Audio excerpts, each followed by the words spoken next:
ممكن يأكله وهو حي أو يذبحه أو وهذا التثقيف للعود هيجعله قادر للدفاع عن نفسه، بحيث انه لو انقض عليه وحش فسيكون في يده شيء يدفع به غائله هذا الوحش. ولو اراد ان يصطاد غزالا او الى اخره فان هذا الرمح سيساعده على ان يجري اسرع من هذا الحيوان، يجري ليس من خلال قدميه وانما من خلال الرمح الذي يقذف به فيصيب الفريسه. يبقى التثقيف في البدايه وتقريبا كل المعاني في البدايه ماديه ترقى بالتدريج لتتحول الى جانب معنوي. التثقيف الاول والذي يرتبط في الميثولوجيا في المعتقد الاغريقي وايضا في اللغه العربيه يرتبط بالماديات، يرتقي لكي تصبح الثقافه مجموعه المعارف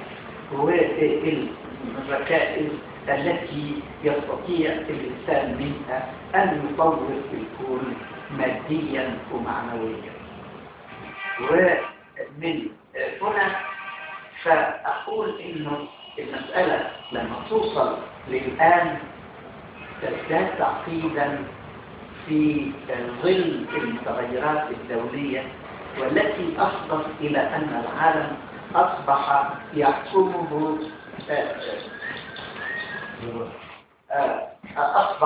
يحكمه تحكمه قوة واحدة، قوة الغرب مجسمة في الولايات المتحدة. هذا التجسيم هو الذي سيأتي في أعقاب الحديث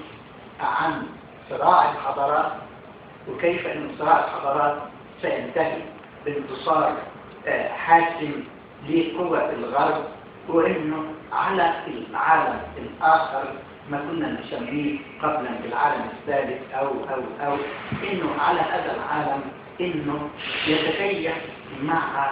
العولمه وانه يساير رسلها لانه هي اللي تمثل العلم والارتقاء والتطور، وانه العالم بالتدريج يتكلم لغة واحدة أو تكون إلى جانب اللغات المحلية لغة واحدة، ويكون هناك فن واحد ويكون هناك علم واحد. وأنا تماما مع الأستاذ علي في إنه العلم يمكن أن يكون واحدا، لأنه الهواء هو الهواء، الأكسجين هو الأكسجين، حقنة المضاد الحيوي هي مشتركة وتعطى لأي إنسان. فإذا انتقلنا إلى الفن والأدب والثقافة نجد إن في أشياء من الصعب أن تفسر أن تقبل وترف على رأس الآن